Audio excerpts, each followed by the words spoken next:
Clasificación A. Apto para todo público.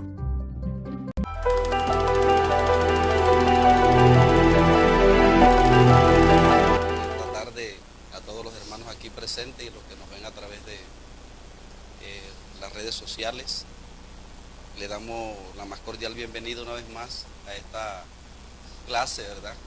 Esta maravillosa clase como es Epístolas Paulinas 2 en la Epístola de los Romanos. Para los que no me conocen, mi nombre es Orlando Castro y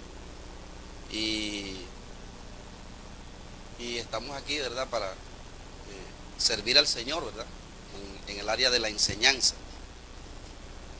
Y estamos ubicados en el capítulo 1 del libro de Romanos. Usted puede abrir la Biblia allí, capítulo 1 del libro de Romanos. Y estuvimos hablando, ¿verdad?, en la clase anterior, acerca en el 1.16. En el 1.16, Pablo va a decir que no se avergüenza del Evangelio, ¿verdad? ¿Por qué Pablo no se avergüenza del Evangelio? Porque es poder de Dios para salvación a todo aquel que cree. Amén. O sea que para el que no cree, la gente que no cree al Evangelio no le va a dar importancia a esto. Y era el caso que Pablo estaba exponiendo, porque cuando estuvimos analizando, ¿verdad?, la etimología de la palabra evangelio, y estuvimos revisando lo que era esa palabra evangelio, que significaba la buena noticia, el concepto que tenían los judíos de ella, el concepto que tenían los griegos y el concepto que tenían los romanos. Cada una de estas, estos pueblos, ¿verdad?, tenían una postura acerca de este término evangelio, y todos tenían en común que era la buena noticia. Pero aquí en este particular, para los romanos, los judíos y los griegos, la muerte de Jesús, ¿verdad?, había sido como la muerte del líder cristiano, había sido como un fracaso para el pueblo cristiano. Pero para Pablo, en este caso, y para los apologistas del Evangelio, ¿verdad?, como Pedro, como Juan, los predicadores, era la buena noticia. Para estas culturas, la palabra evangelio era la buena noticia en el sentido de que cuando alguien ganaba una guerra, ¿verdad? Y estuvimos diciendo, ¿verdad?, que en el caso del contexto griego, era cuando alguien se ganaba una lotería. O sea, era algo que le producía alegría a las personas que escuchaban esta buena nueva. Pero ellos veían la muerte de Jesús como un fracaso para el cristianismo, porque, como lo dije anteriormente, Jesús había sido humillado en esa cruz y había sido muerto. Pero para los que lo habían visto, en el caso de Pedro, ¿verdad?, Pedro tuvo un encuentro con Jesús. Jesús, después de que resucitó, se le apareció. El apóstol Pablo, en el camino a Damasco, Jesús se le aparece. Entonces, todos nosotros, cuando el evangelio a nosotros nos ha transformado, para nosotros eso es importante. Pero para las personas que Dios no se le ha revelado, el evangelio no es importante. Y era lo que el apóstol Pablo en estos primeros 15 versículos trata de decir por qué no se avergüenza del evangelio. Y estuvimos diciendo que ese avergonzar, ¿verdad?, tiene dos sentidos. Y uno es no avergonzarse públicamente, y otro que la expresión me avergüenzo, ¿verdad?, que está esa expresión, la voz del verbo en griego está en voz media, y es una acción que recae para sí mismo. Entonces está diciendo que no me avergüenzo también se refiere a que el que Dios ha colocado como predicador de su palabra, no debe hacer cosas que después lo descalifiquen para predicar el evangelio de Dios, ¿verdad? Eso lo estuvimos diciendo. Y es la razón por la que Pablo va a utilizar el término avergonzar.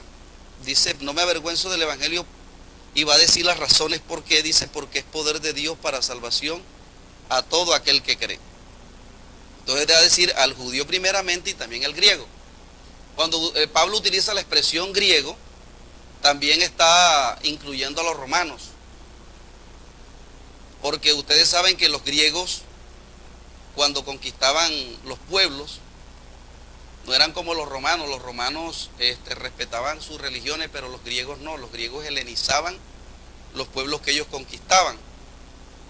En este caso, la mayoría de los dioses que adoraban los griegos, también los adoraban los romanos.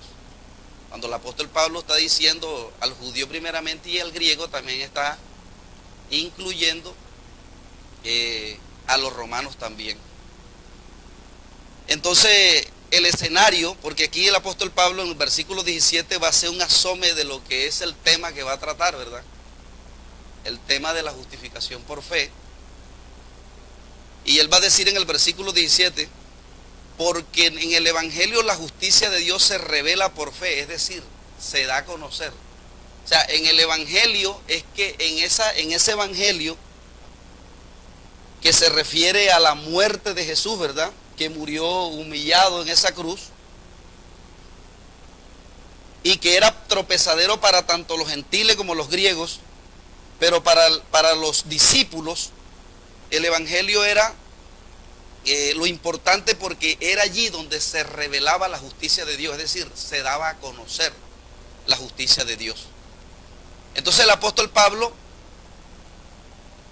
coloca como un escenario, ¿verdad?, donde está un juez que está culpando, que muestra las evidencias, que tiene pruebas para acusar. Y Dios se coloca como ese juez, ¿verdad? Y el hombre como el que se halla culpable. Pero en ese juicio que Dios hace, unos salen absueltos de culpa y otros salen condenados, otros salen culpables. Amén. Sí, más o menos. Entonces el apóstol Pablo va a decir cómo es que los que salen absueltos, o los que no se le, a pesar de que son culpables, a pesar de que son hallados culpables, salen absueltos. O sea, no se les da la sentencia, sino que estoy hablando en términos jurídicos, ¿verdad? No se les da la sentencia, sino que salen absueltos, es decir, salen libres. Y entonces él va a decir que esas personas que salen absueltas, ¿cómo es que escapan del juicio de Dios? Y lo va a decir allí, dice, porque no me avergüenzo del evangelio, porque es poder de Dios para salvación a todo aquel que cree. Al judío primeramente y también al griego, porque en el evangelio la justicia de Dios se revela por fe y para fe, como está escrito, mas el justo por la fe vivirá. Entonces, esas personas que se salvan, que no son halladas culpables, o que sí son halladas culpables, pero que salen absueltas, el apóstol Pablo va a decir aquí cómo es que salen absueltas. Y lo va a decir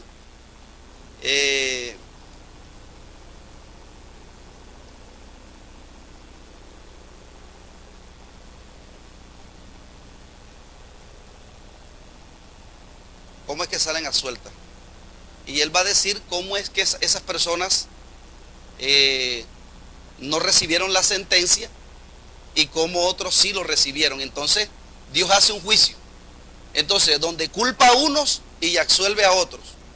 Pero Dios muestra la justicia Dios sale como justo al condenar a unos y ya salvar a otros. Por eso el tema de la justificación por fe, ¿verdad? Estuvimos hablando del tema donde Dios hace una imputación de la justicia. Es decir, entonces vamos a trabajar aquí con el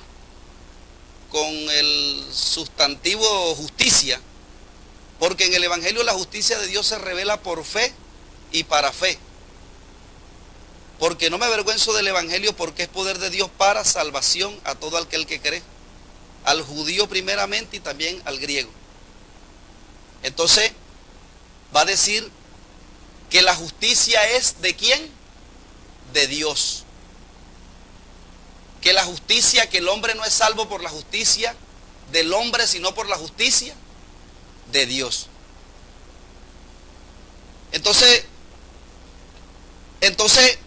las personas que se salvan es porque se les imputó la justicia, o sea, no porque ellos lo merecían, sino porque Dios en su gracia infinita dotó una justicia para que aquellos que se agarraran de ella fueran los que fueran salvos. Entonces el término justicia, ¿verdad? La justicia,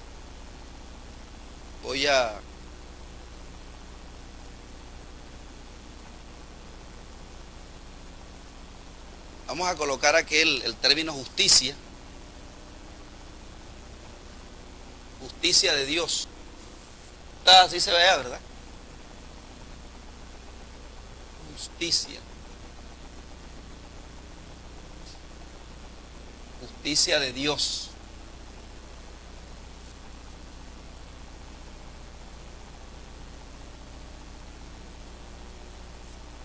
¿Sí se ve? Justicia de Dios.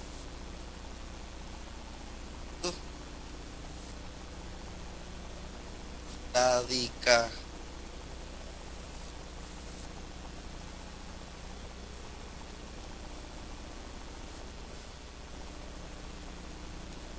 Radica.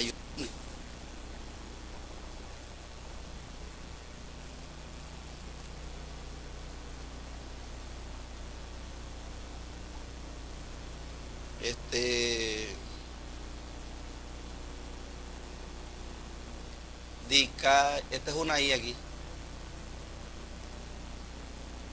Dica io sune, el término en griego para hablar de justicia.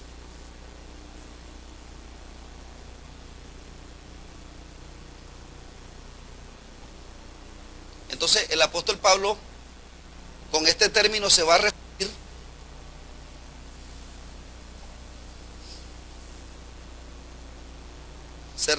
a una clase de justicia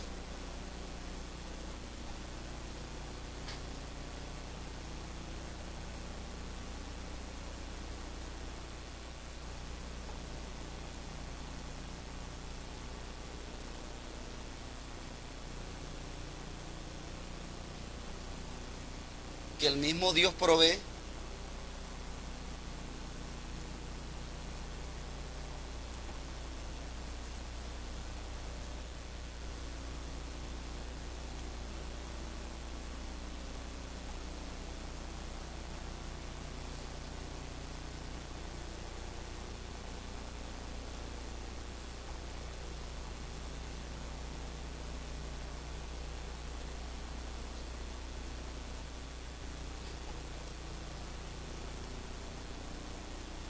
el problema que tengo es que para quienes ponen su fe, ¿en quién? Entonces, ¿quiénes son los que? Porque es que Dios, para salvar al hombre, el que juzga, ¿verdad? Necesita, para salvar a la persona, necesita el término justicia, que el Antiguo Testamento, tanto como el Nuevo Testamento, está relacionado con la ley, ¿verdad? O sea, una persona justa es alguien que está sometido a una ley. Una persona que no es justa es alguien que violenta la ley. Entonces, si todos son hallados culpables, entonces Dios es el mismo Dios el que provee la justicia, que en este caso es Cristo, ¿verdad? Entonces el hombre se va a salvar es por creer ¿en quién? En Jesús. Y es ahí el problema, porque cuando usted analiza los evangelios, por ejemplo en el capítulo 7, los alguaciles mandaron a buscar a Jesús. Y cuando los alguaciles vinieron con las manos vacías. Y entonces los fariseos le dijeron, ¿por qué no le habéis traído? Y ellos dijeron, nunca hemos oído hablar hombre como este. Ese es Juan, si no estoy mal, es Juan capítulo 7. Entonces los alguaciles dijeron, nunca hemos oído hablar hombre como este. Entonces los fariseos dijeron, mire cómo menospreciaba a la gente al evangelio de Jesús. Porque Dios va a tratar fuerte la soberbia del hombre es con la humillación. Entonces ellos dijeron, ¿acaso también ustedes han sido engañados? ¿Acaso ha creído en él, o sea en Jesús, alguno de los gobernantes o de los fariseos? O sea que la gente que tiene una postura dentro de la sociedad alta,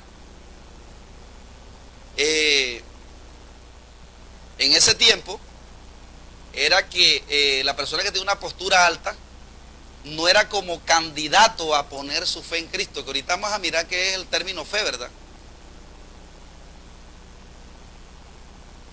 Entonces ellos dijeron, ¿acaso ha creído en él algunos de los gobernantes de los fariseos? O sea, de los gobernantes y de los fariseos nadie había puesto la confianza en Jesús. Entonces entonces ellos dijeron, mas esa gente que no sabe la ley, maldita es. Así es que dice, ¿verdad? Entonces donde sale Nicodemo, ¿verdad? A defender a Jesús y dice, ¿juzga acaso la ley en Israel? ¿Juzga acaso la ley a alguien si primero no le oye? Y ellos dijeron, mira y ve que de Galilea nunca se ha levantado profeta. Entonces Nicodemo ya como que había escuchado hablar a Jesús, ¿verdad? Ya había quedado tocado. Entonces lo que yo quiero que ustedes entiendan con ese pasaje era el menosprecio que había por la persona de Cristo en este momento. Ahora Jesús muere en una cruz, ¿verdad? Humillado como el villano. Y todos los que conservaron su fe en Jesús también fueron atacados por su fe. Y ellos eran escarnecidos. Pero cuando Jesús resucita, ¿verdad? Filipenses va a decir que la humillación lo que trae consigo es la exaltación. Entonces Jesús resucita de entre los muertos y hay una exaltación para él, tanto para los discípulos, porque los fariseos que Dios los había colocado que Dios los había colocado, ¿verdad? Pero que ellos se habían adueñado de la viña. Entonces cuando Jesús resucita, Jesús se le aparece a los discípulos. Entonces los discípulos eran los representantes de Dios en la tierra. Para Dios los discípulos eran los representantes de Dios en la tierra. Pero para la gente, ¿quién eran? Los representantes para la gente, ¿quién eran? Eran los fariseos, ¿verdad? Pero ya para Dios, ¿quiénes eran? Los discípulos. Entonces si un fariseo que despreciaba a Jesús quería salvarse, tenía que aceptar a Jesús del que habían hablado con este menosprecio. Y si aceptaba a Jesús, entonces se tenía que venir a congregar a la iglesia de ¿quién? A la iglesia de Pedro, porque Pedro era el que Dios había colocado en la tierra como su ¿qué? Como su representante. Entonces fíjense ustedes cómo cómo cómo el evangelio, cómo esta expresión de humillación va a tener una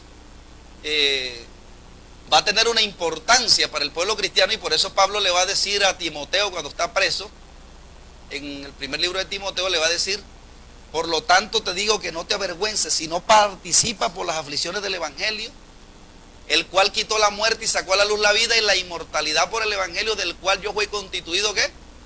Predicador, apóstol y maestro. ¿A quién? A los gentiles.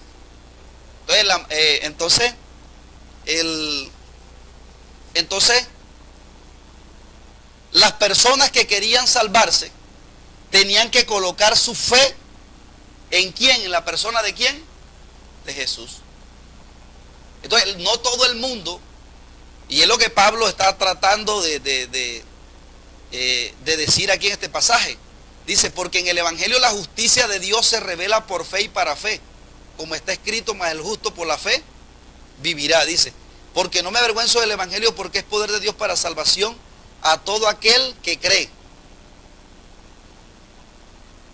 Entonces, el evangelio, ¿para quién es poder de salvación? Para el que cree en la persona de Cristo. Pero este término creer, ¿verdad?, que es sinónimo de fe, porque la gente que se salva, o la gente que Dios no le imputa la condenación, sino que le imputa la justicia de Dios, son aquellos que creen ¿en quién? ¿En la persona de qué? De Cristo. Entonces yo quiero analizar un poquito este término fe, porque hoy en día veo una concepción bastante equivocada de ese término, fe. Porque la regla para ser salvo es creer ¿en quién? En Jesús, ¿verdad? Y creer es sinónimo de ¿qué? De fe. Entonces, los que se salvan son los que ponen su fe en Jesús. Entonces, primeramente fe, nosotros dijimos que era pistis, que es un sustantivo en griego. Y luego aparece creer,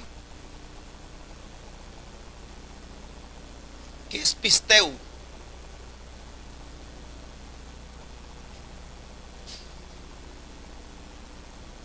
Y es un verbo.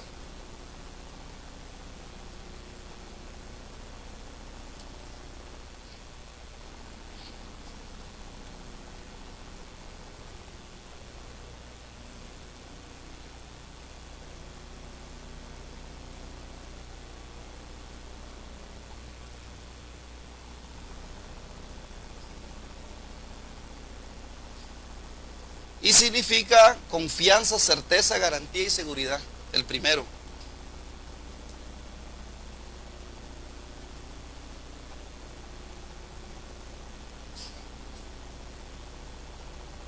Confianza, certeza,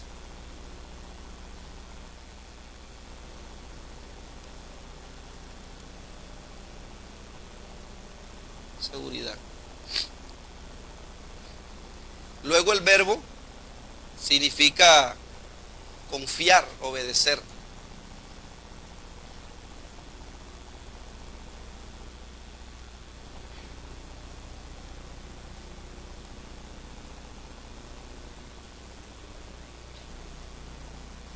Confiar, obedecer.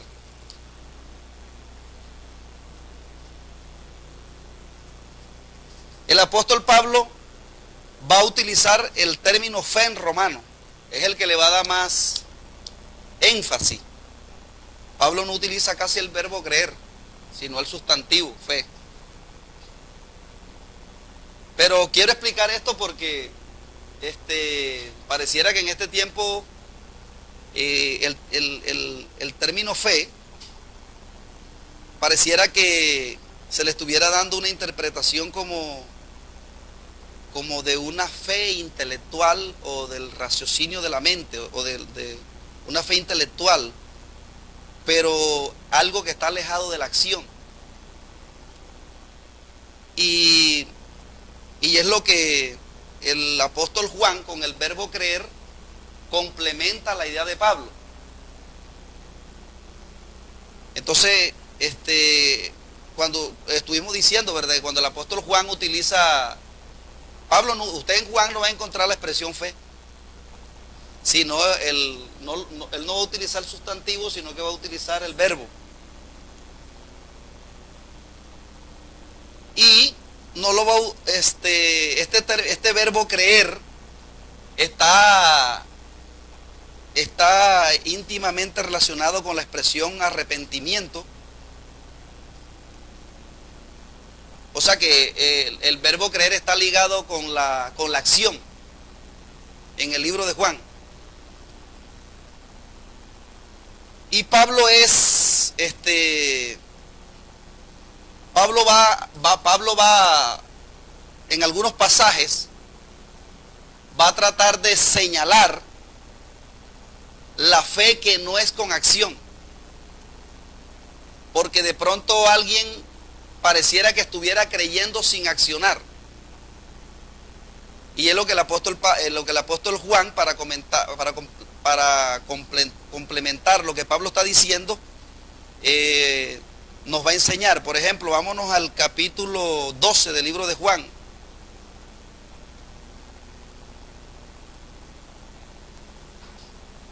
Ahí vamos a mostrar lo que es una fe que simplemente es de la intelectual y es alejada de la acción.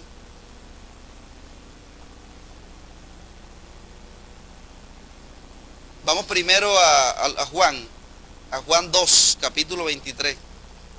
Dice así: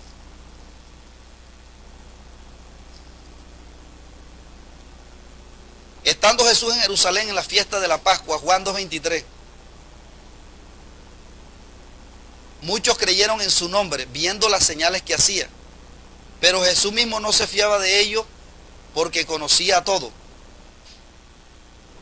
Estando Jesús en Jerusalén en la fiesta de la Pascua, muchos creyeron en su nombre, viendo las señales que se hacía. Dice, pero Jesús mismo no se fiaba de ellos, porque conocía todo, y no tenía necesidad de que le dijesen, no tenía necesidad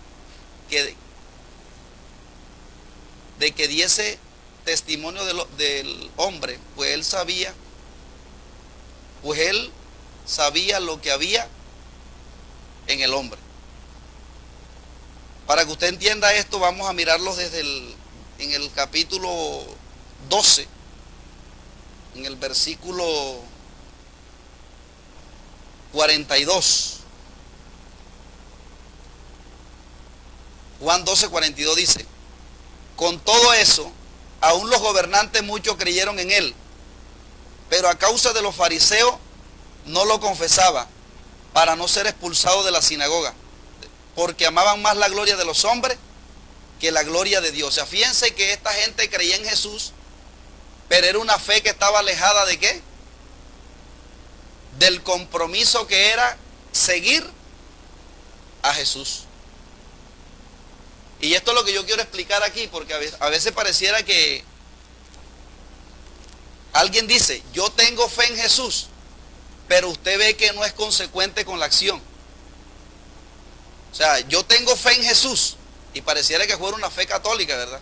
Usted le pregunta a un borracho si cree en Jesús y él le va a decir que sí, pero con su conducta muestra otra cosa. Amén.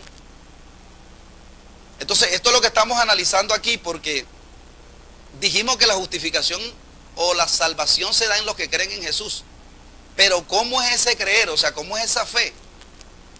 ¿Cómo es la fe que Dios va a calificar como la que produce salvación? Entonces, aquí Juan dice que esta gente creía en Jesús. O sea, tenían fe en Jesús. Pero ellos, por causa de lo que dijeran los hombres, no se atrevieron a dejar el pecado y el mundo, porque ¿qué es lo que el hombre le huye? El hombre le huye ¿a qué? A que sea tratado, ¿verdad?, por Dios. ¿Cuántos de nosotros los que estamos aquí o alguien que ha seguido el Evangelio, una de las cosas que más le preocupaban era el qué iban a decir sus amistades? El qué dirán. Y por eso mucha gente se ha condenado. Los fariseos se condenaron por eso, porque amaban más la gloria de qué que la gloria. O sea, el cristiano no está llamado a agradar a los hombres. Y por eso hoy en día usted ve que hay un evangelio que está como a la carta. O sea, donde la persona no se despoja ni se identifica con el evangelio, porque pareciera que lo que tratan es pareciera que tratan es como de no tener que vivir como lo que vivió Jesús, ¿verdad? Que Jesús, dice la Biblia, que fue escarnecido, dice la Biblia que se burlaban de él. Entonces, de alguna manera u otra, cuando nosotros venimos al evangelio de Jesús, el verdadero evangelio, nosotros vamos a ser humillados, ¿verdad? Porque es que Dios no puede exaltar a nadie si primero no es humillado. Por eso la Biblia habla del evangelio de la cruz. El evangelio de la cruz va a tratar con la soberbia del hombre, porque el hombre por naturaleza es arrogante. Amén. Eso lo vamos a ver más adelante cuando el apóstol Pablo toma los dos Adanes, ¿verdad? Adán y Cristo. Entonces, el uno que pecó, la naturaleza adánica la tomó Satanás, y el primer soberbio que está en la Biblia, ¿quién es? Satanás. Cuando usted va a Isaías, en el capítulo 14, que ese pasaje implícitamente está hablando de Satanás, va a decir que descendió al Seol tu soberbia. Y usted sabe que la vanidad está relacionada con la soberbia. Entonces, una de las maneras de Dios tratar con el ego del hombre es con la humillación. Por eso el evangelio de Cristo no se le puede quitar la cruz. Porque entre otras cosas, la exaltación que Dios va a dar, y eso lo vamos a mirar más adelante, ¿verdad? Cuando entremos a desarrollar a más a profundidad el verbo ese, salvación, ¿verdad? Porque dice que no me avergüenzo del evangelio porque es poder de Dios para salvación. O sea, el evangelio es poder de Dios para salvación. Entonces, vimos que la verdadera fe es aquella que tiene un compromiso con Dios, ¿verdad? El que toma la decisión, y vamos a verlo de una manera breve. Es que el tiempo se agota rápido. Vamos a verlo en Juan capítulo 6, versículo 29. Juan capítulo 6, versículo 29.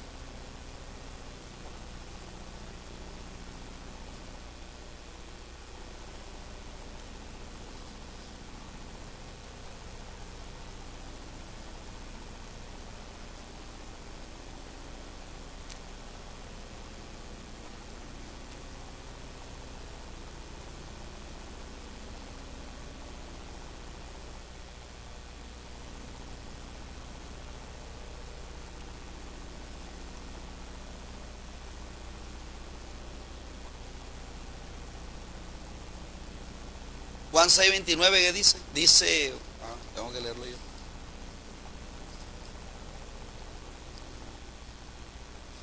Mire que las primeras personas, dice Juan 6:29, dice, Jesús dijo, respondió Jesús y le dijo, esta es la obra de Dios, que creáis en el que Él enviado. Es decir, creer tiene que ver cuando el hombre toma una decisión. O sea, fe y creer tienen que ver cuando el hombre toma una decisión, es una acción tomada. Abraham estaba en Ur de los Caldeos y Dios le dijo, sal de tu tierra y de tu parentela. Y Abraham salió, es decir, accionó la fe. Entonces ese accionar les fue contado ¿por qué? Por justicia. Entonces Ur de los Caldeos, que representa el mundo y el pecado, ¿verdad? Y Canaán, que representa a Jesucristo, el evangelio de Jesús. Cuando usted y yo tomamos la decisión de dejar el pecado, el mundo, el pasado, y y vinimos a Jesús y dejamos toda esa acción, es la que nos es contada, ¿por qué? Por justicia. Amén. O sea, la fe desde el punto de vista que el apóstol Pablo está tocando aquí, no es una fe meramente intelectual, sino que es algo que ¿qué? Que acciona. Eso lo va a complementar Santiago también. Pero mire lo que dice también el 49, dice, el 47 dice, Jesús le dice, de cierto os digo, el que cree en mí tiene vida eterna. Entonces ese verbo creer, tanto fe, tanto creer, tienen que ver con una ¿qué? Con una acción, no con algo meramente intelectual, sino que es algo que es una ¿qué? Una acción. Entonces,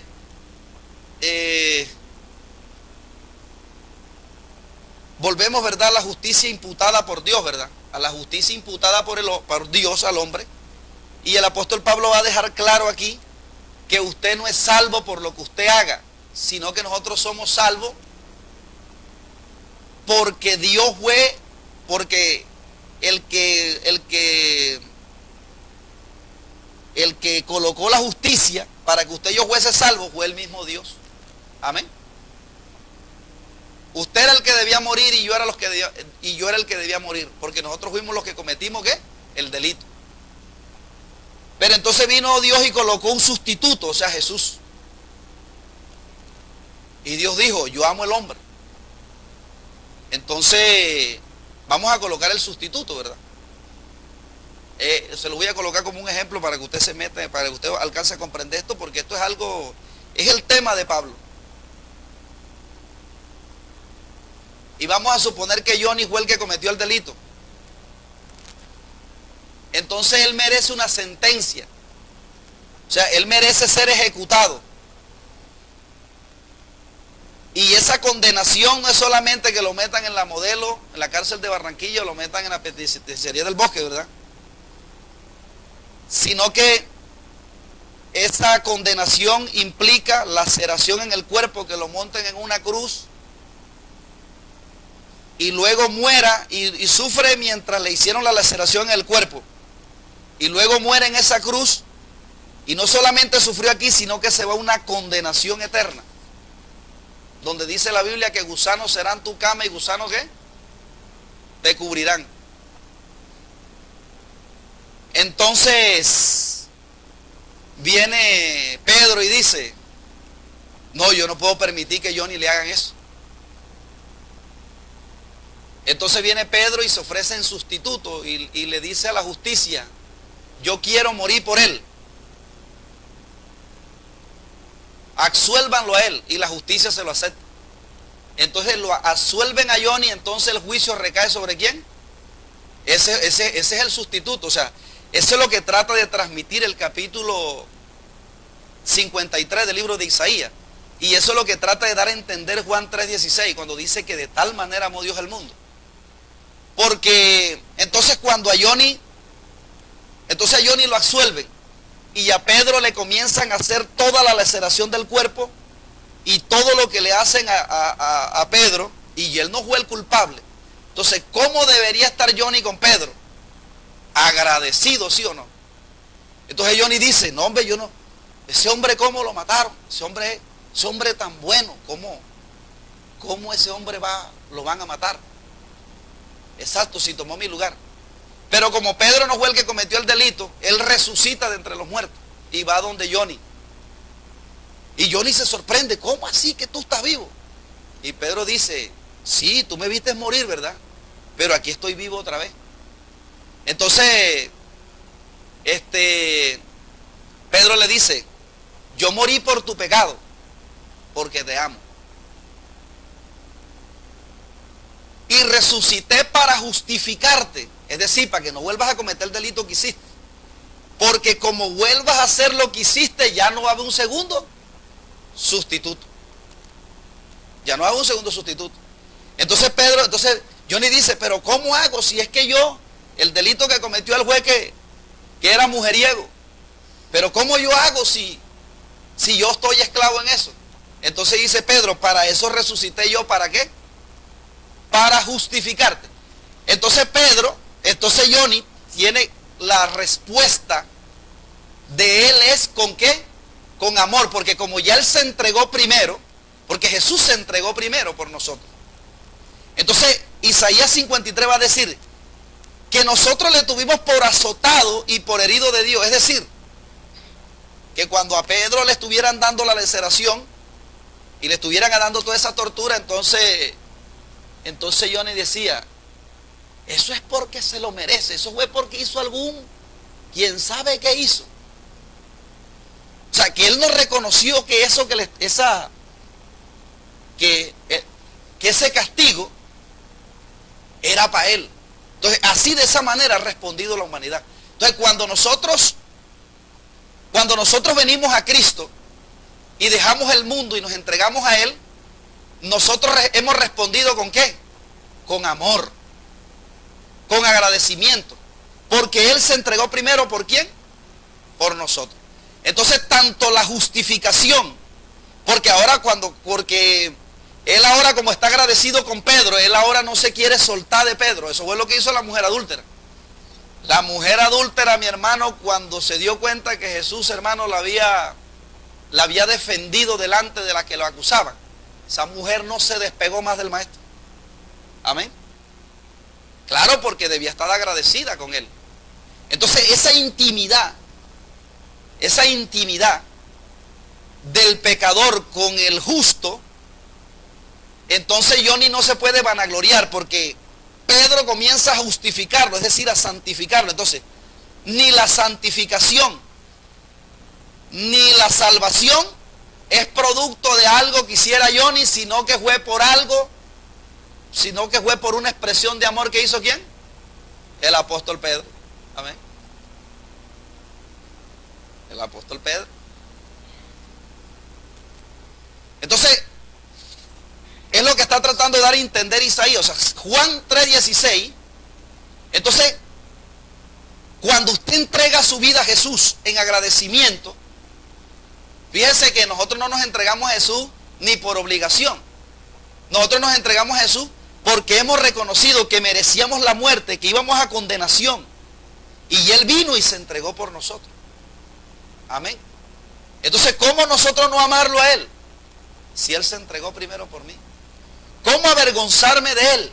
Y por eso era que Pablo decía, por eso era que Pablo predicaba el Evangelio, aunque donde Pablo iba, primero había un rechazo a lo que Pablo iba predicando. Usted no nota que hay gente que no predica porque dice, miércoles, si yo predico me van a rechazar. Porque es que hay un culto a la persona. Y es que ¿quiénes somos nosotros? Amén. ¿Y quién dijo que aquí nosotros estamos para que nos aplaudan? Nosotros simplemente tenemos un compromiso con Dios de dar a conocer este evangelio, y que es lo que vamos la enseñanza que nos va a dar al final. Entonces, ¿por qué nosotros no debemos vanagloriarnos? ¿Por qué? Y mire cómo vamos a terminar, porque esto es importante enseñarlo. Vamos a Lucas capítulo 18. Lucas capítulo 18, versículo 9.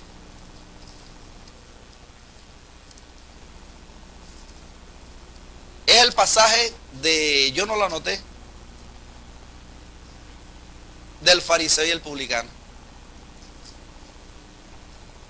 El fariseo y el publicano. Mire lo que dice.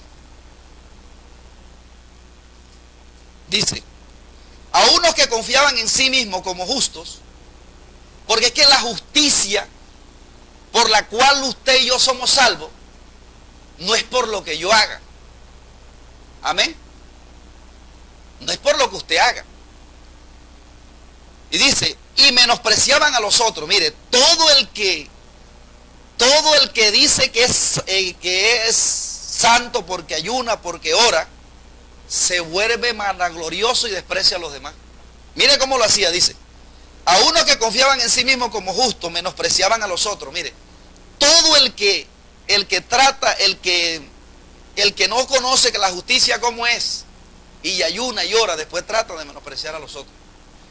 Dice, dijo también esta parábola: dos hombres subieron al templo a orar. Uno era fariseo y el otro publicano. El fariseo, puesto en pie, oraba consigo mismo de esta manera: Dios, te doy gracias porque no soy como los otros hombres, ladrones, injustos, adúlteros, ni aún como este publicano. Ayuno 2 veces al día. Mira la justicia que él está presentando. ¿Es una justicia de qué? ¿Es de quién? De él. No es la justicia de Dios. Y usted es salvo y yo somos salvos por la justicia de quién? De Dios, no por la suya. Ahora no se preocupe porque esto Pablo lo va a enseñar más adelante, porque nosotros ayunamos y porque oramos. Eso Pablo lo va a enseñar más adelante. Y dice, ayuno 2 veces a la semana, doy diezmo de todo lo que gano. O sea que él era salvo, ¿por qué? Por lo que hacía, por sus obras. Mas el publicano estaba lejos, no quería alzar aún los ojos al cielo, sino que se golpeaba el pecho diciendo: Dios, sé propicio a mí, pecador. Os digo que este descendió a su casa, ¿qué? Justificado, porque este estaba pidiendo que Dios, ¿qué? Tuviera misericordia. O sea, él estaba buscando la justicia de ¿quién? Y ahí es donde, cuando Martín Lutero hace el estudio del libro de los Romanos, y todo el que estudia Romano se va a dar cuenta que el tema de la justificación por fe no es algo que sea del Nuevo Testamento o neotestamentario, sino que el tema de la justificación por fe, ese tema era del Antiguo Testamento. Y en el Antiguo Testamento, donde vamos a encontrar, además de Habacuc 2:4, que cita Pablo aquí, porque en el Evangelio la justicia de Dios se revela por fe y para fe, como está escrito, más el justo por la fe. O sea que ese tema no era del Nuevo Testamento, ese tema venía implícito en el Antiguo Testamento. Y por eso cuando usted ve en los Salmos a David clamando a Dios, diciéndole: Señor, sé propicio a mí, pecador, el apóstol David estaba tratando de buscar una justicia ¿de quién? De Dios. Él no estaba tratando de buscar una justicia. Y esto es importante entenderlo, porque todo el que piensa que la salvación es por lo que usted haga, se vuelve vanaglorioso y se vuelve orgulloso y menosprecia a los otros. Y el menosprecio va a ser peor, porque entonces todo el que menosprecia que tiene, orgullo. Pero ya no es el orgullo que usted tenía antes por tener la mejor casa, el mejor vehículo.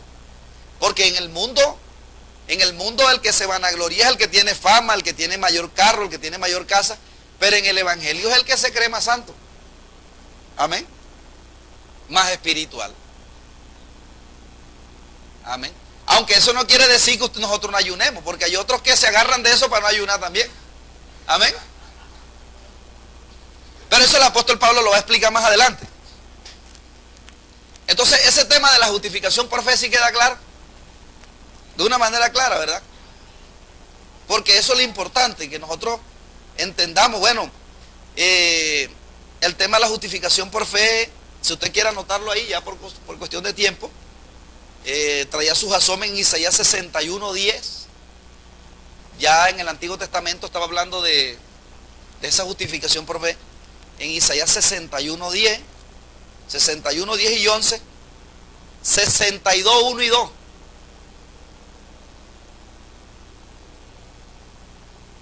En el Salmo 73:3, 85:1. Y el más contundente es Génesis capítulo 5:6, donde Abraham es constituido justificado por Dios. Génesis 15:6.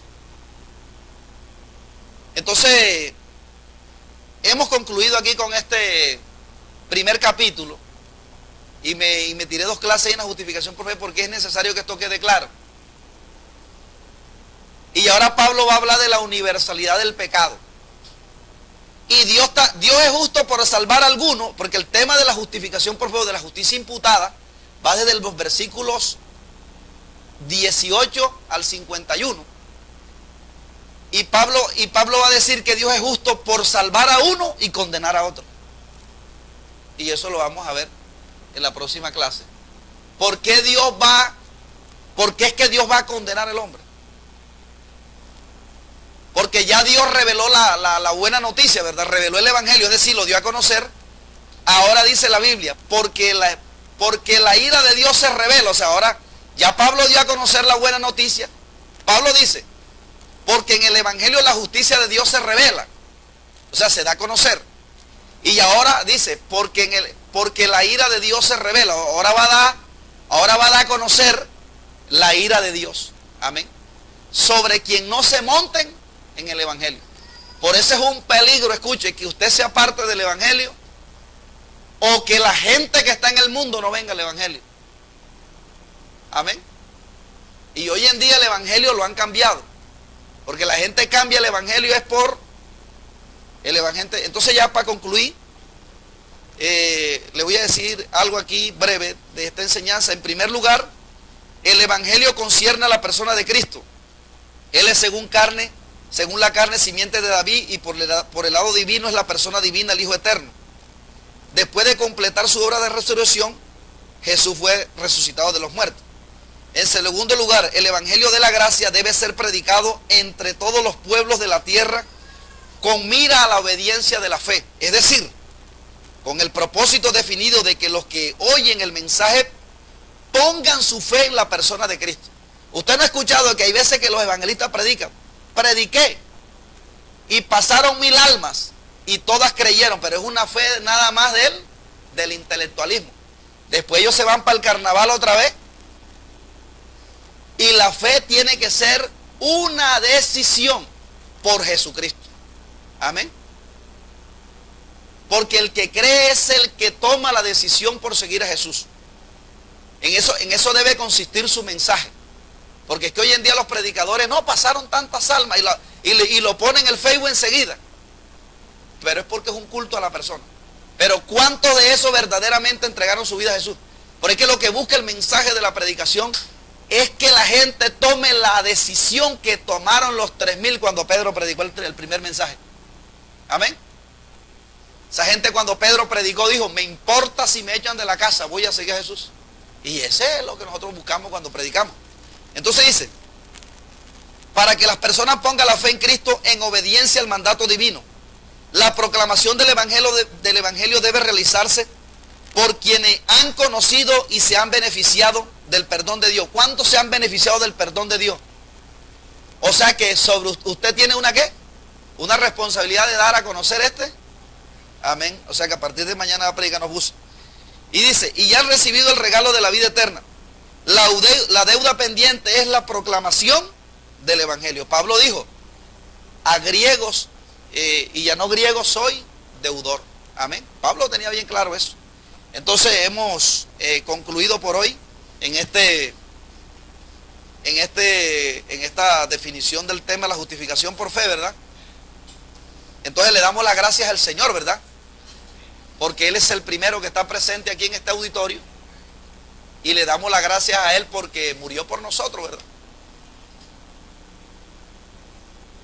Y también le damos las gracias, ¿verdad? A los hermanos que estuvieron allí en las redes sociales. La invitación es para el próximo sábado, ¿verdad? Para que el pueblo profundice y tenga